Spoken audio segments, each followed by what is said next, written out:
Shalom, Bapak Ibu yang dikasihi Tuhan, bagaimana kabarnya? Saya berdoa Bapak Ibu semuanya dalam pemeliharaan dan perlindungan Tuhan. Nah, pada hari ini kita akan sama-sama belajar di dalam 2 Tawarik 32. Kemarin kita sudah belajar bagaimana Raja Hizkia mempersembahkan sumbangan dan persembahan-persembahan kepada para imam dan orang Lewi. Nah, hari ini kita akan belajar dalam pasal yang ke-32 bagaimana Yerusalem dikepung oleh Raja Asyur. Sebelum kita mulai pembelajaran hari ini, mari saya mengajak Bapak Ibu, mari kita sama-sama menyembah Tuhan.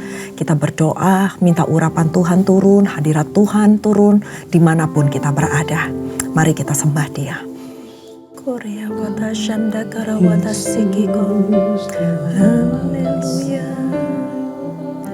Korea wata sikiko. Kiara la la la wata sande. Haleluya. Haleluya.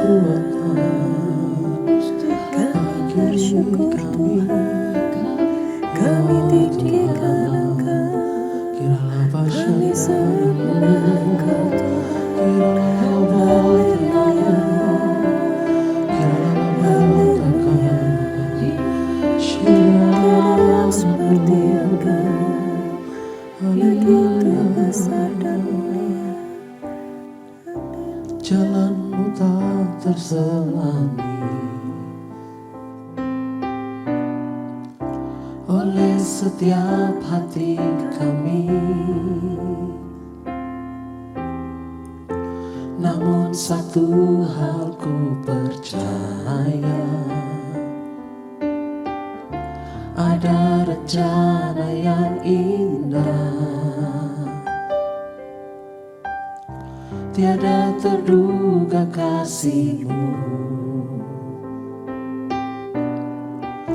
heran dan besar bagiku. Arti kehadiran-Mu selalu nyata di dalam hidupku. Penyertaan-Mu sempurna, rancangan-Mu penuh damai, aman dan sejahtera walau di tengah badai. Ingin ku selalu bersama, rasakan keindahan arti kehadiran-Mu Tuhan.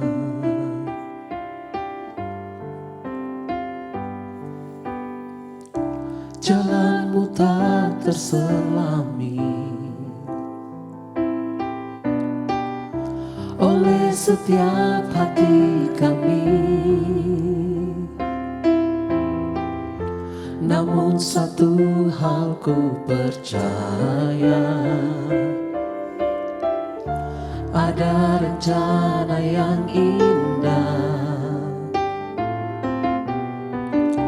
Tiada terduga kasih-Mu,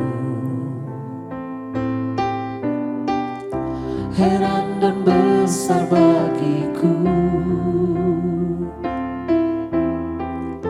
Arti kehadiran-Mu selalu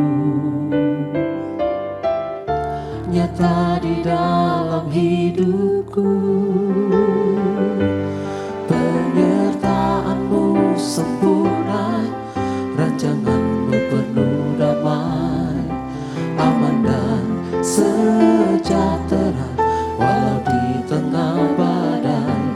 Ingin ku selalu bersama, rasakan keindahan arti kehadiran-Mu Tuhan. Penyertaan-Mu sempurna, rancangan-Mu penuh damai, aman dan sejahtera walau di tengah badai. Ingin ku selalu bersama, rasakan keindahan arti kehadiran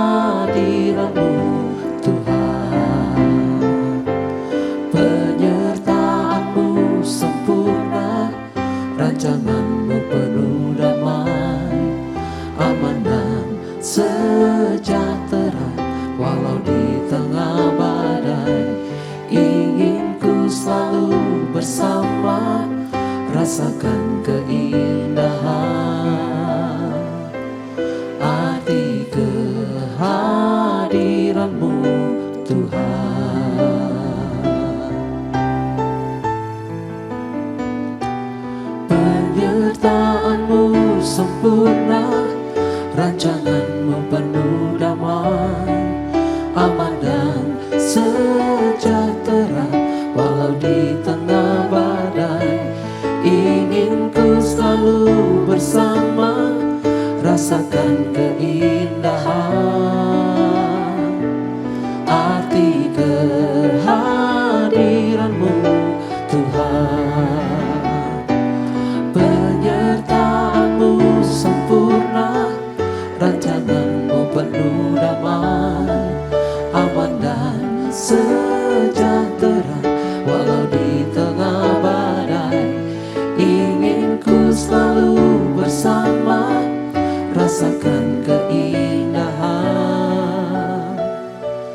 arti kehadiranmu Tuhan. Arti kehadiranmu Tuhan. Arti kehadiranmu Tuhan. Arti kehadiranmu Tuhan sungguh berarti dalam hidup kami. Kau yang menyertai setiap langkah kami Tuhan. Kirana bersyukur, kirana bersyukur, kirana bertakar, kirana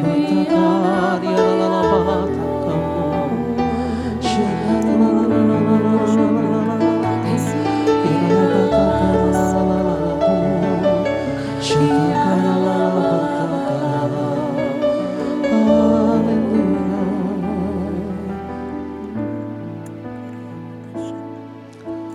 pertolonganmu begitu ajaib, kau telah memikat hatiku. Di saat aku tak sanggup lagi, di situ tanganmu bekerja. Pertolonganmu begitu ajaib, kau telah memikat hatiku. Kini mataku tertuju padamu, ku rasakan kasih-Mu Tuhan.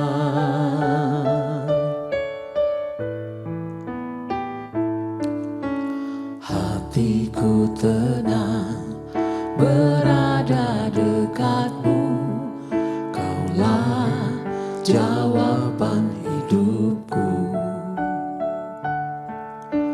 Hatiku tenang berada dekat-Mu, Kau yang pelihara hidupku. Pertolonganmu begitu ajaib, Kau telah memikat hatiku.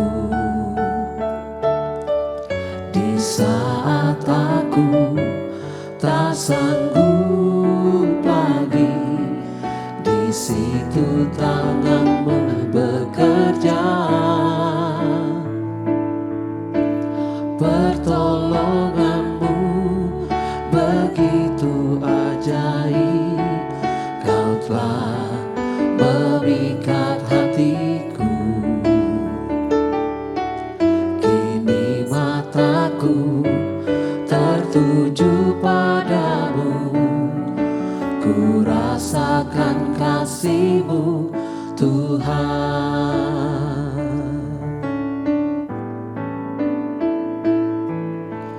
Hatiku tenang berada dekat-Mu, Kaulah jawaban hidupku. Hatiku tenang berada dekat-Mu, Kau yang pelihara hidupku.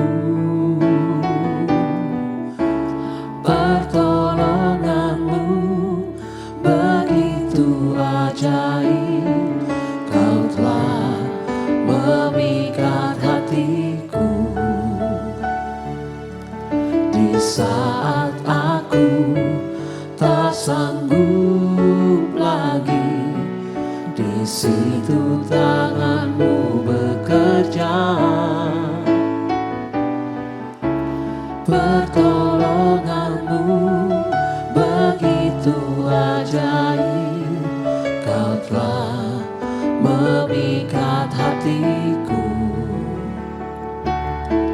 Kini mataku tertuju padamu, ku rasakan kasih-Mu Tuhan.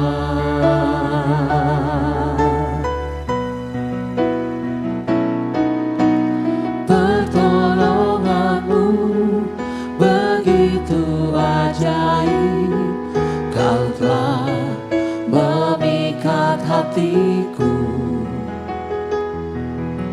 Di saat aku tak sanggup lagi, di situ tangan-Mu bekerja. Pertolongan-Mu begitu ajaib, Kau telah memikat hatiku. Kini mataku tertuju padamu, ku rasakan kasih-Mu Tuhan. Pertolongan-Mu begitu ajaib, Kau telah memikat hatiku. Di saat aku tak sanggup lagi, di situ tangan-Mu bekerja. Pertolongan-Mu begitu ajaib, Kau telah memikat hatiku. Kini mataku tertuju padamu, ku rasakan kasih-Mu Tuhan.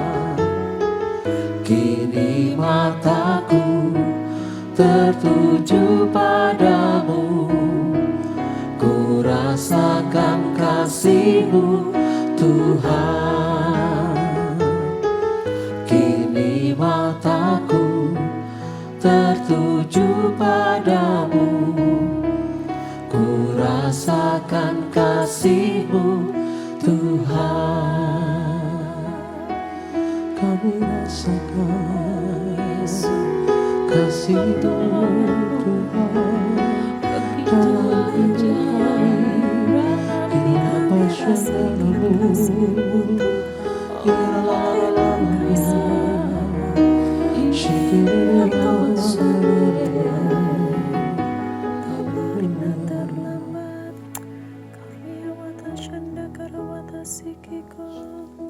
Terima kasih Tuhan. Terima kasih Bapa. Terima kasih untuk pertolongan-Mu yang tidak pernah terlambat dalam kehidupan kami. Terima kasih Tuhan, Engkau tidak pernah sekalipun meninggalkan kami. Tidak sedetik pun Tuhan Engkau meninggalkan kami. Meskipun kadang-kadang Tuhan kami yang meninggalkan Engkau, tetapi Engkau selalu membuka hati untuk menolong kami. Pada saat kami berseru, pada saat kami berteriak Tuhan kepadamu, maka Engkau selalu menjawab kami dari tempat yang maha tinggi. Terima kasih Bapa, terima kasih Tuhan. Engkau Allah yang setia, Engkau Allah yang tidak pernah terlambat. Terima kasih Bapa, kami bangga punya Allah seperti Engkau. Bapa, terima kasih Tuhan untuk pujian penyembahan yang begitu indah. Hamba berdoa Tuhan supaya semua pujian penyembahan yang dinaikkan oleh jemaat-Mu ini boleh menjadi dupa yang harum dan menyenangkan hati-Mu.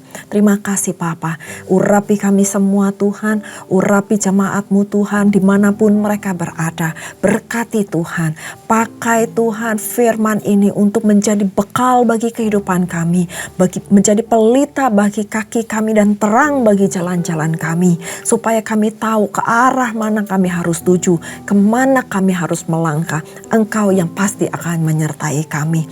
Urapi hamba Tuhan dengan segala keterbatasan hamba, supaya setiap firman yang disampaikan Tuhan semuanya itu berasal daripadamu.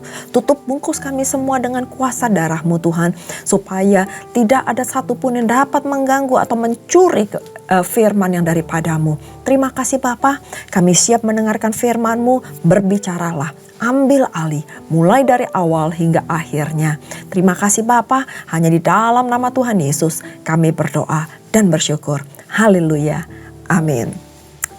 Shalom Bapak Ibu yang dikasihi Tuhan, sekali lagi saya ucapkan selamat datang untuk Bapak Ibu yang baru saja bergabung dengan kami di kelas Bible Study Online CK7. Hari ini kita akan membahas dari 2 Tawarik ke-32 mengenai bagaimana Yerusalem yang dikepung oleh Sanherib, seorang raja dari Asyur.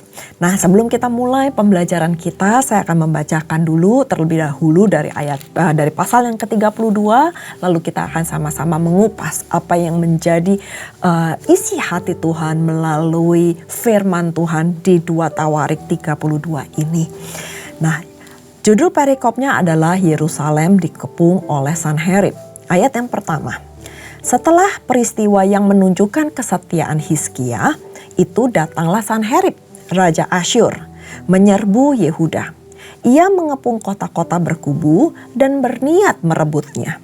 Ketika Hizkia mengetahui bahwa Sanherib datang hendak memerangi Yerusalem, ia berunding dengan para panglima dan pahlawannya untuk menutup segala mata air yang terdapat di luar kota.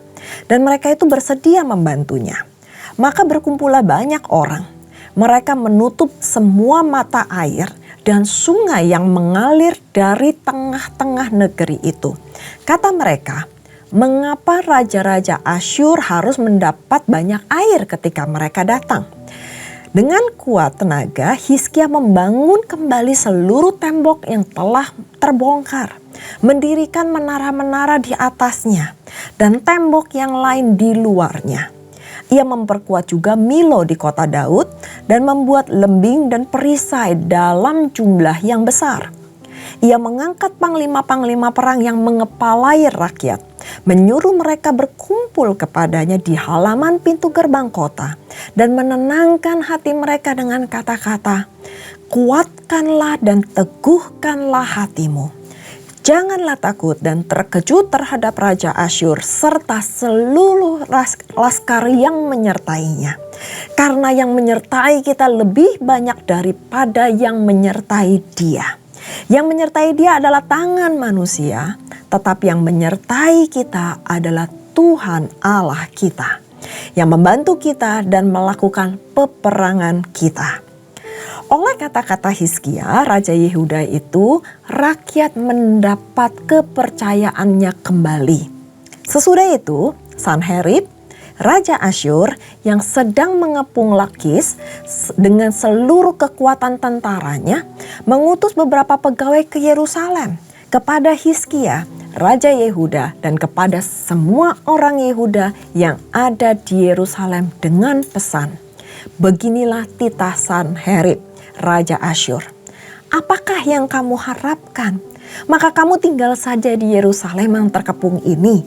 Bukankah Hizkia memperdayakan kamu supaya kamu mati kelaparan dan kehausan dengan mengatakan, Tuhan Allah kita akan melepaskan kita dari tangan Raja Asyur? Bukankah Hizkia ini yang menjauhkan segala bukit pengorbanan dan mezbah Tuhan itu dan berkata kepada Yehuda dan Yerusalem, hanya di depan satu mezbah kamu harus sujud menyembah dan membakar korban di atasnya? Tidakkah kamu ketahui apa yang aku dan nenek moyangku lakukan terhadap semua bangsa negeri-negeri lain? Apakah para Allah, bangsa-bangsa segala negeri itu pernah berhasil melepaskan negeri mereka dari tanganku? Siapa daripada semua Allah bangsa-bangsa yang telah ditumpas nenek moyangku itu dapat melepaskan bangsanya dari tanganku? Masakan Allahmu dapat melepaskan kamu dari tanganku. Sekarang, janganlah Hizkia memperdayakan kamu dan membujuk kamu seperti ini. Janganlah percaya kepadanya, karena tidak ada Allah dari bangsa atau kerajaan manapun yang dapat melepaskan bangsanya dari tanganku dan dari tangan nenek moyangku. Lebih-lebih lagi Allahmu tidak akan dapat melepaskan kamu dari tanganku. Dan masih banyak lagi yang diucapkan pegawai-pegawai Sanherib itu menentang Tuhan Allah dan menentang Hizkia hambanya. Kita lompat dari ayat yang ke-16 langsung ke ayat 32 dan 33 sebagai penutup. Selebihnya dari riwayat Hizkia dan perbuatan-perbuatannya yang setia, sesungguhnya semuanya itu tertulis dalam penglihatan Nabi Yesaya bin Amos dalam kitab Raja-Raja Yehuda dan Israel. Kemudian Hizkia mendapat perhentian bersama-sama dengan nenek moyangnya dan dikuburkan di pendakian ke perkuburan anak-anak Daud. Pada waktu kematiannya, seluruh Yehuda dan penduduk Yerusalem memberi penghormatan kepadanya. Maka Manasye anaknya menjadi raja menggantikan dia. Sampai di situ dulu firman Tuhan yang kita baca. Nah, Bapak Ibu yang dikasihi Tuhan, kerajaan Yehuda pada saat itu sedang mengalami kesulitan yang besar. Karena mereka diserang oleh kekuatan yang cukup besar dari Raja Asyur, yaitu Sanherib, yang tadi sudah kita baca di ayat yang pertama dan yang kedua. Dengan maksud ingin mengepung kota-kota berkubu dan ingin merebutnya. Pada saat itu Hizkia gak tinggal diam. Pada saat dia mendengar bahwa dia dikepung, dia diserang oleh Sanherib, Raja Asyur itu, ia langsung berunding dengan para panglima dan pahlawan-pahlawannya. Dan dengan strategi dia menutup segala mata air yang ada di luar kota dan juga menutup sungai yang mengalir dari tengah-tengah kota keluar. Dengan maksud apa dilakukan oleh Hizkia itu? Dengan maksud supaya raja-raja Asyur itu tidak mendapatkan banyak air. Nah, bukan hanya tindakan itu saja yang dilakukan oleh Hizkia untuk memperkuat pertahanannya terhadap serangan dari Raja Asyur, tapi dia juga membangun tembok yang telah terbongkar dan membangun menara-menara di atasnya. Dan juga yang paling penting, ia menenangkan hati mereka, rakyatnya, dengan perkataan-perkataan bijak yang membangun iman mereka kembali. Saya ulang di ayat yang ke-7 karena ini adalah ayat yang sangat bagus sekali yang harus kita garis bawahi di ayat ke-7 dan ke-8. Bahwa Raja Hizkia berkata, "Kuatkanlah dan teguhkanlah hatimu. Janganlah takut dan terkejut terhadap Raja Asyur serta seluruh laskar yang menyertainya. Karena yang menyertai kita lebih banyak daripada yang menyertai dia." Bapak Ibu yang dikasihi Tuhan, apapun yang menjadi pergumulan, apapun yang menjadi masalah dalam kehidupan kita, yang menyerang kehidupan kita, kita harus garis bawahi dan mengingat ayat ini. Bahwa kuatkan dan teguhkanlah hatimu. Gak usah takut, gak usah menyerah, gak usah terkejut terhadap apapun juga yang menyerang kita. Karena apa yang menyertai kita jauh lebih banyak daripada persoalan yang datang dalam kehidupan kita. Amin. Dan di ayat 8 dikatakan, yang menyertai dia yaitu Raja Asyur adalah tangan manusia. Sedangkan yang menyertai kita yaitu yang menyertai Raja Hizkia dan seluruh rakyatnya adalah Tuhan Allah kita yang akan membantu kita melakukan peperangan. Luar biasa bukan? Bukan karena kuat gagah manusia, bukan karena mengandalkan manusia, bukan mengandalkan tangan manusia yang terbatas.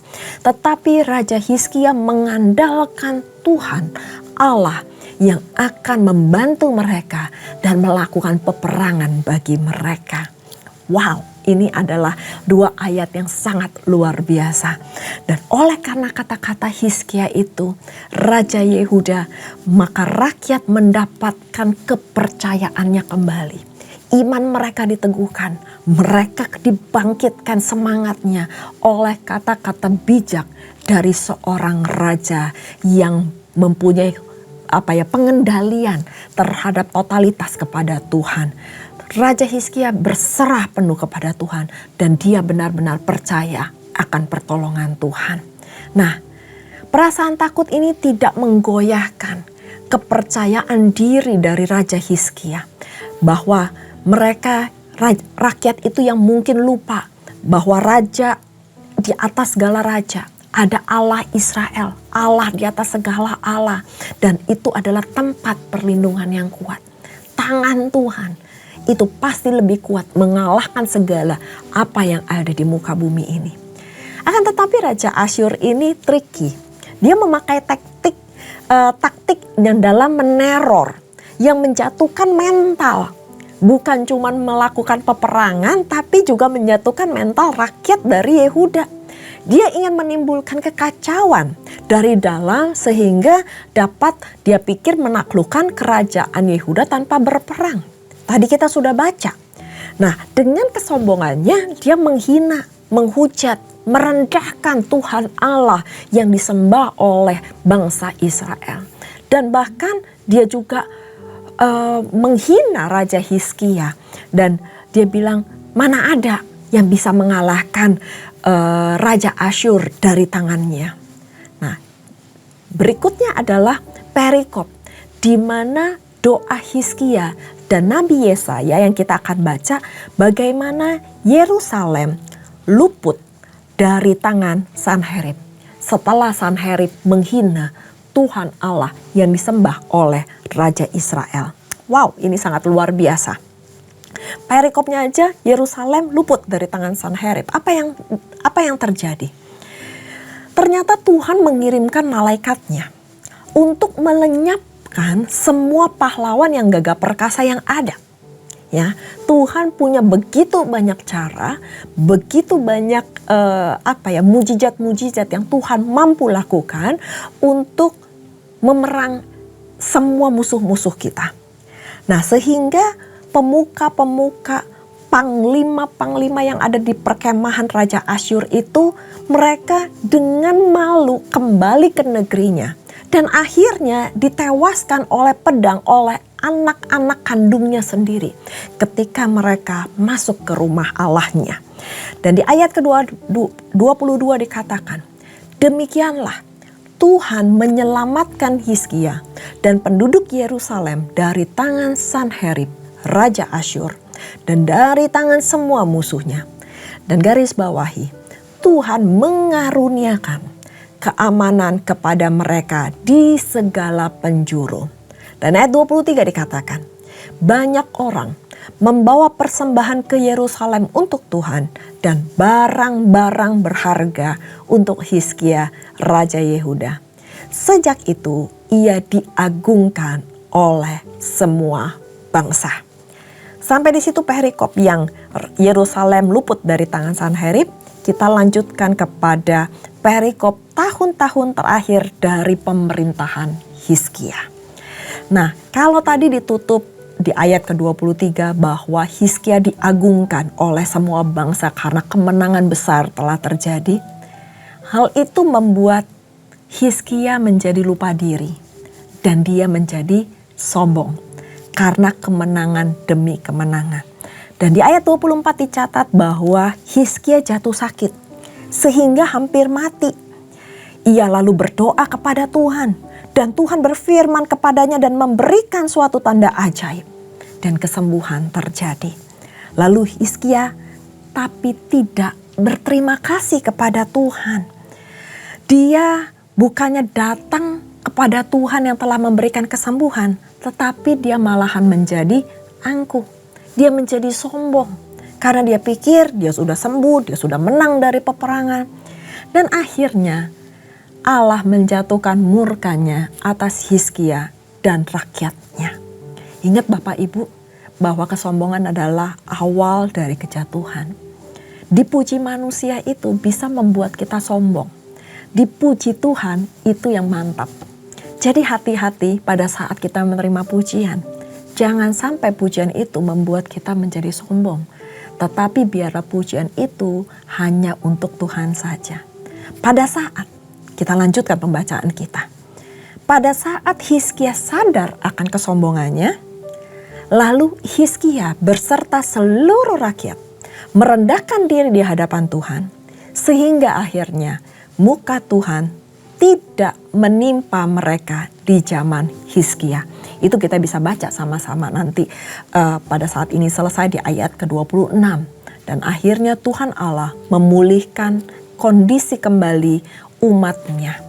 Hal ini membuat para penguasa Babel itu heran dan takjub. Nah, Bapak Ibu, kadang-kadang Tuhan mengizinkan hal-hal terjadi dalam kehidupan kita untuk menguji iman kita. Apakah kita tetap mengandalkan Tuhan? Apakah kita percaya sepenuhnya kepada Tuhan? Apakah kita bersandar atas kekuatan kita sendiri atau bersandar penuh pada Tuhan? Dan jangan jadi sombong atas keberhasilan kita. Kalau kita berhasil, itu bukan karena kuat gagah kita, tapi semuanya itu karena Tuhan. Gak ada yang bisa kita banggakan dalam kehidupan ini. Yang terakhir yang ingin saya katakan, semua itu karena Tuhan. Kita ada sampai saat ini, itu karena Tuhan. Dan itu oleh karena Tuhan. Dan bagi Tuhan, biarlah semuanya kemuliaan, hormat, dan pujian. Jangan sedikit pun kita mencuri kemuliaan Tuhan. Karena hanya Tuhan yang patut dipuji dan disembah. Kita belajar dari Hizkia. Bagaimana dia merendahkan hati, merendahkan diri, minta pengampunan. Sehingga Tuhan memulihkan keadaannya. Saya berdoa, Tuhan yang sama akan memulihkan keadaan Bapak, Ibu, dan saya.